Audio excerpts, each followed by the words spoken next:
جس نے ہم سب کو پیدا کیا اور اس ساری کائنات کا نظام اسی کے ہاتھ میں ہے۔ لاکھوں کروڑوں درود و سلام نبی آخر الزمان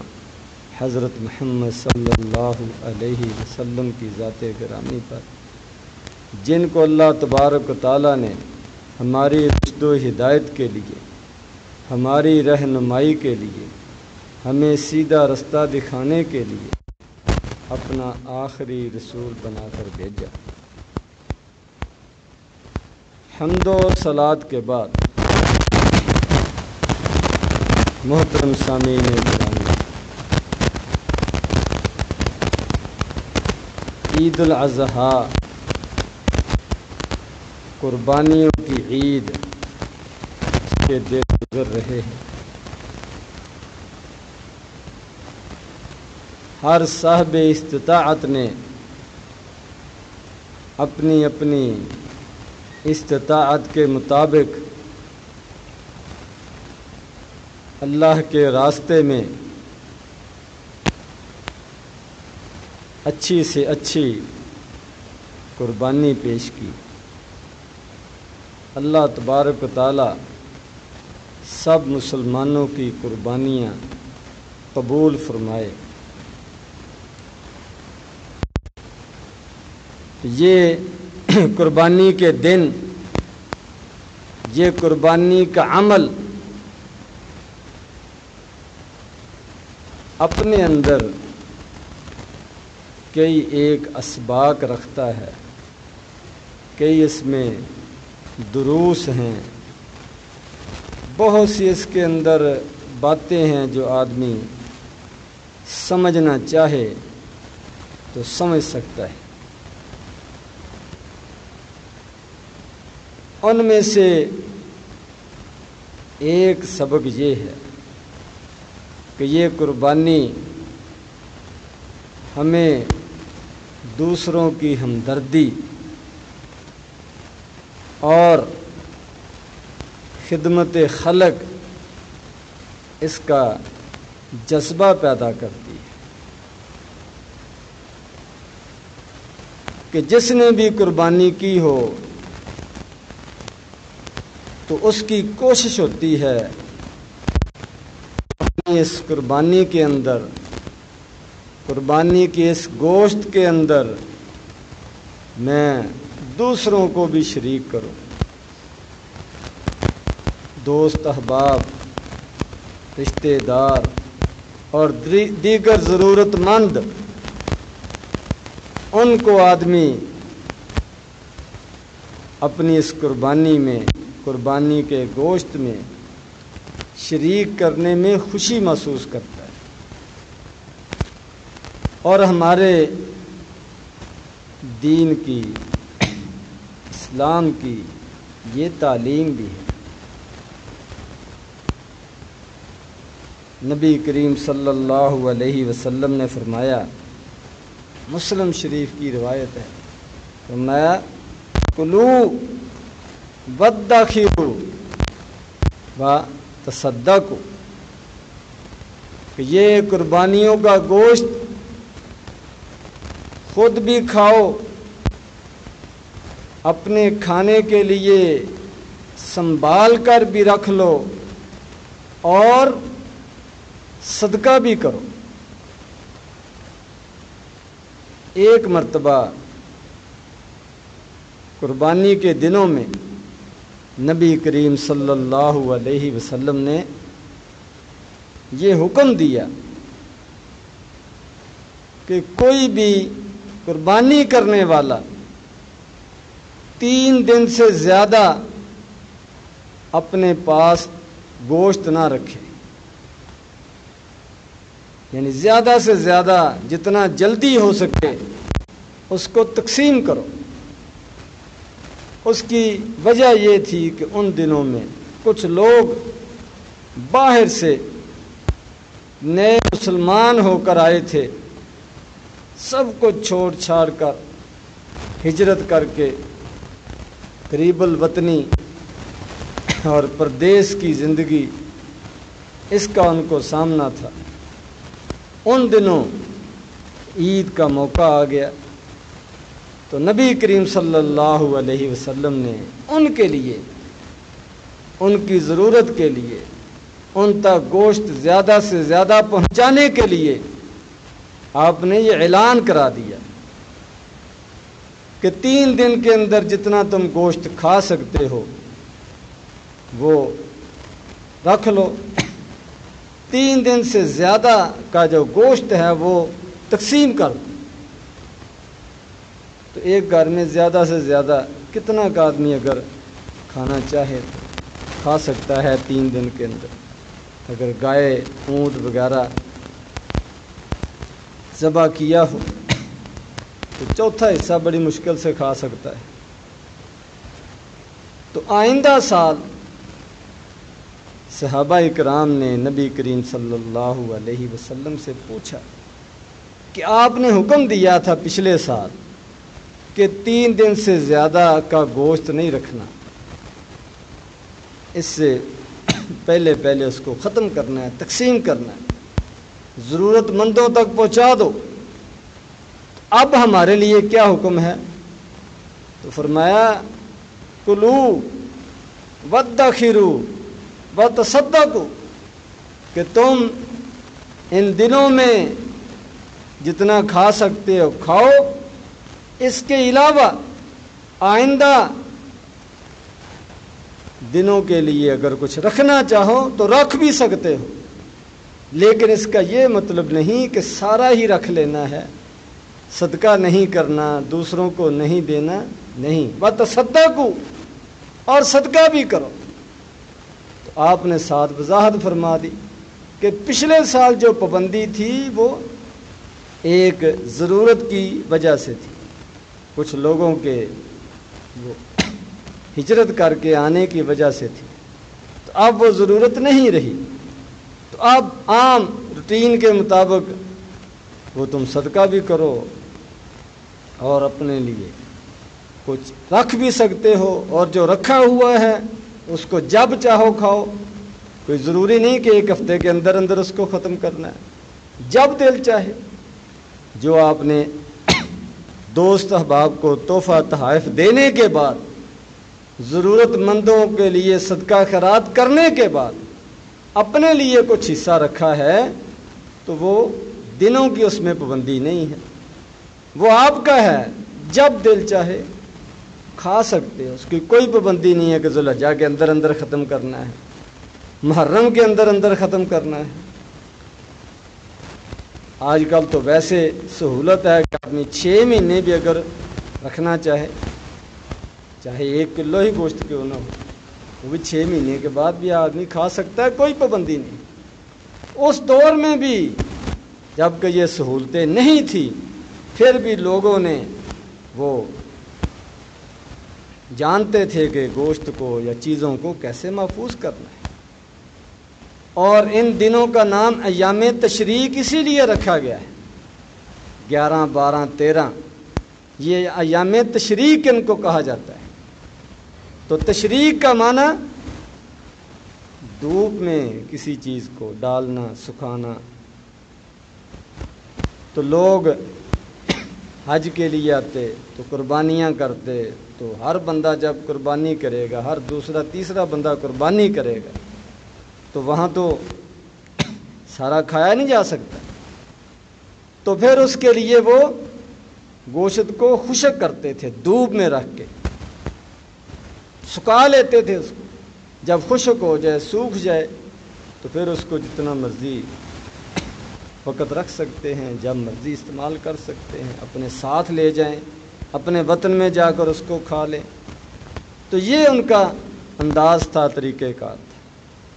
اور اسی وجہ سے ان ایام کو ایام تشریق کہا جاتا ہے۔ اور نبی کریم صلی اللہ علیہ وسلم نے فرمایا، مسند احمد کی روایت ہے، کلو ایام تشریق ایام و ذبح، یہ تشریق کے دن یہ ذبح کے دن ہے، قربانی کرنے کے دن ہے، اس میں قربانیاں کرو، جتنا کھا سکتے ہو کھاؤ، جو ضرورت مندوں کو دینا ہے ان کو دے دو، اور جو خشک کر کے سنبھال کر رکھنا ہے اس کو سنبھال کر رکھ لو۔ تو نبی کریم صلی اللہ علیہ وسلم نے قرآن مجید میں اللہ تبارک و تعالیٰ نے بھی تو اس گوشت کو ضرورت مندوں کو، سوال کرنے والوں کو اور سوال نہ کرنے والوں کو، ان کو بھی دینے کا حکم دیا ہے۔ تو یہ قربانی اپنے اندر یہ سبق رکھتی ہے کہ آدمی دوسروں کا احساس کرے، دوسروں کو کھلائے، دوسروں کو کھلانے پر اس کو خوشی ہو۔ اور اللہ تبارک و تعالیٰ نے ایمان والوں کی یہ صفت بیان کی ہے، تعریف کی ہے، فرمایا وَيُؤْثِرُونَ عَلَىٰ أَنفُسِهِمْ وَلَوْ كَانَ بِهِمْ خَصَاصَةٌ۔ یہ تو قربانی کے دن ہیں، وافر مقدار میں گوشت موجود ہے، ان کے پاس اگر تھوڑی مقدار میں کھانا موجود ہو جو ان کی اپنی ضرورت کے لیے ہو، اپنی بھوک کو ختم کرنے کے لیے ہو،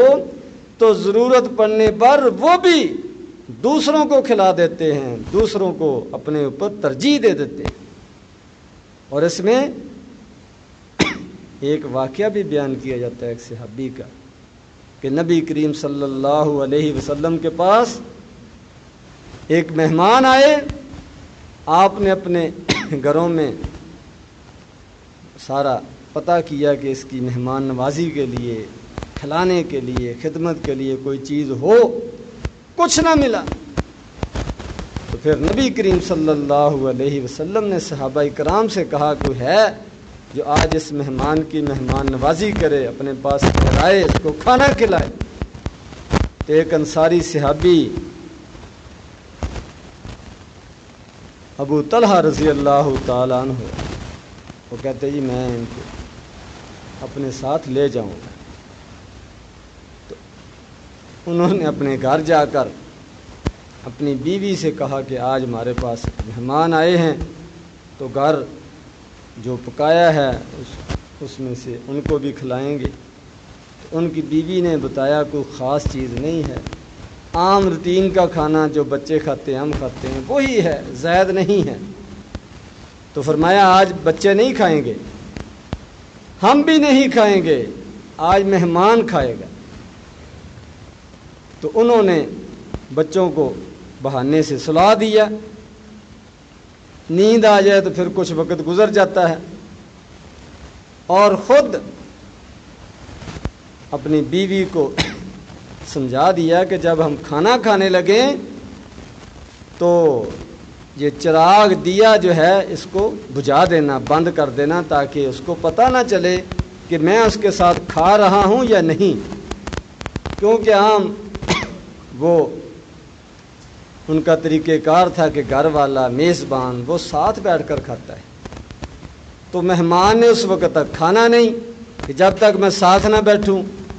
اور اگر ساتھ بیٹھ کر کھاؤں تو ہو سکتا ہے وہ بھوکا رہ جائے، تو یہ ہمیں پسند نہیں۔ تو اس لیے اندھیرا ہوگا تو اس کو پتہ نہیں چلے گا، ویسے میں ہاتھ ہلاتا رہوں گا، منہ ہلاتا رہوں گا۔ تو اس طریقے سے انہوں نے اپنے مہمان کی مہمان نوازی کی۔ یہ عام حالات میں جب اپنی ضرورت کے لیے وہ مناسب سا کھانا ہے، اس میں بھی اس نے دوسرے کو ترجیح دی، اللہ تبارک و تعالیٰ نے اس پر ان کی تعریف کی، فرمایا وَيُؤْثِرُونَ عَلَىٰ أَنفُسِهِمْ وَلَوْ كَانَ بِهِمْ خَصَاصَةٌ، کہ وہ دوسروں کو، اپنے بھائیوں کو، ضرورت مندوں کو اپنے اوپر ترجیح دے دیتے ہیں، اگرچہ ان کو خود ضرورت ہو، حاجت ہو، بھوک ہو، قربانی دے دیتے ہیں کہ کوئی بات نہیں، ایک وقت آدمی نہ بھی کھائے تو مر نہیں جاتا۔ اللہ تبارک و تعالیٰ کسی اور طریقے سے آدمی کو دے دیتے ہیں، حوصلہ دے دیتے ہیں، تسلی دے دیتے ہیں، صبر آ جاتا ہے۔ تو جب وافر مقدار میں کھانا ہو پھر تو بالاولیٰ دوسروں کا خیال رکھنا چاہیے۔ تو یہ قربانی یہ اپنے اندر یہ سبق رکھتی ہے، یہ ہماری تربیت کرتی ہے، ہمیں یہ تعلیم دیتی ہے کہ دوسروں کو اپنی خوشیوں میں شریک کرو، اپنے کھانے میں شریک کرو، دوسروں کا احساس کرو، دوسروں کا خیال رکھو۔ یہ قربانی کے اندر ایک بہت بڑا سبق ہے جو ہمیں حاصل کرنا چاہیے۔ اور ہمیشہ جب زیادہ ہو تو زیادہ آدمی خرچ کرے، زیادہ نہ ہو تو تھوڑا خرچ کر لے، اور کبھی ایسا موقع آ جائے تو خود بھوکا رہنا پڑے تو آدمی تھوڑی دیر کے لیے بھوکا بھی رہ لے تو کوئی بات نہیں۔ تو یہ اسلام کی تربیت ہے، دوسروں سے کھینچ کر کھانا، دوسروں کا حصہ کھانا، دوسروں کے آگے سے کھانا، یہ اسلام کی تعلیم نہیں ہے۔ اسلام کی تعلیم یہ ہے کہ اپنے حصے میں سے دوسروں کو دو، اپنے حصے میں سے دوسروں کو دو۔ نبی کریم صلی اللہ علیہ وسلم نے فرمایا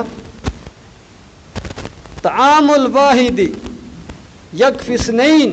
کہ ایک بندے کا کھانا ہو تو ضرورت پڑنے پر دو بندے بھی کھا سکتے ہیں وہی کھانا۔ وطعام الاثنین یکفی الاربع، اور دو بندوں کا کھانا ہو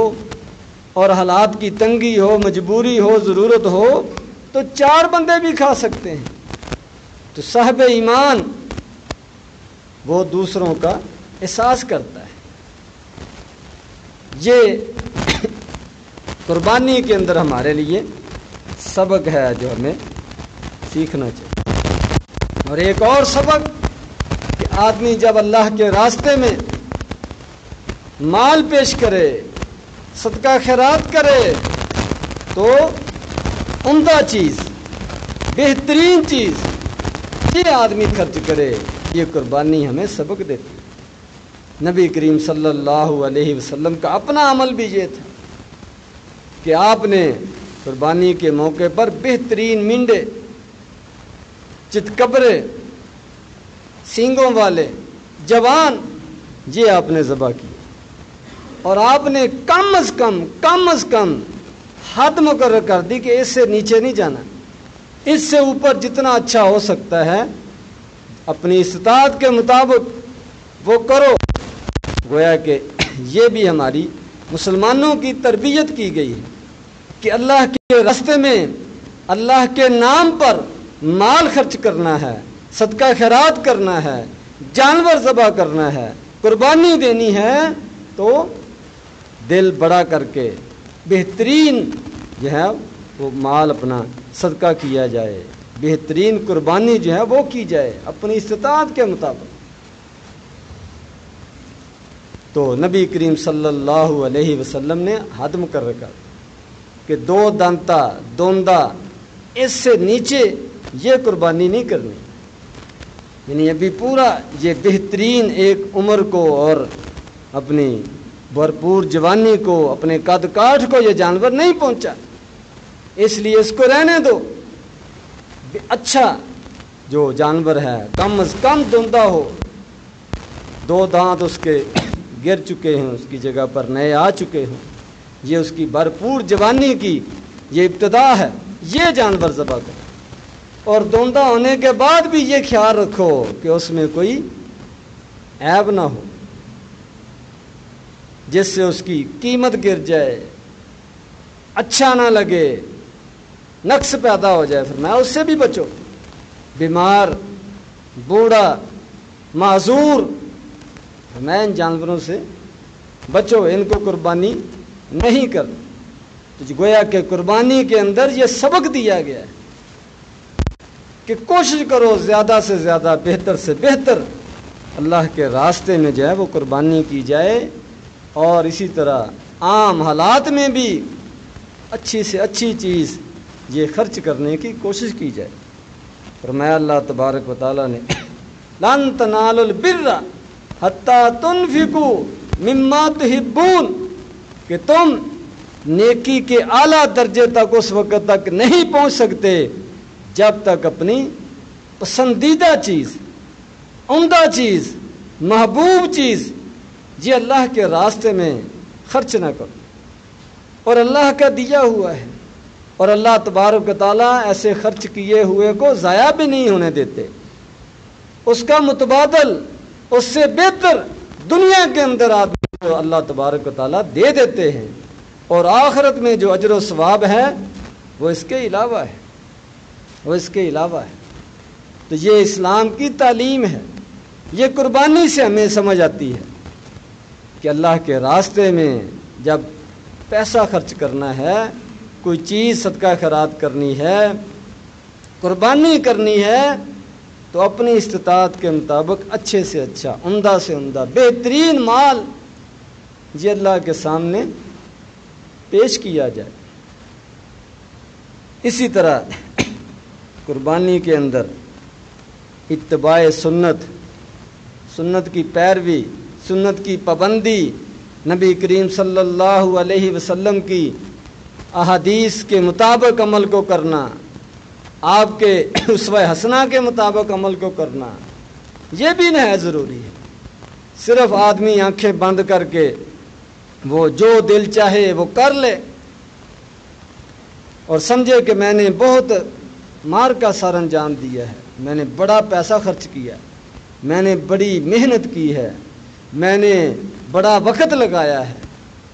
یہ ساری چیزیں اپنی جگہ پر،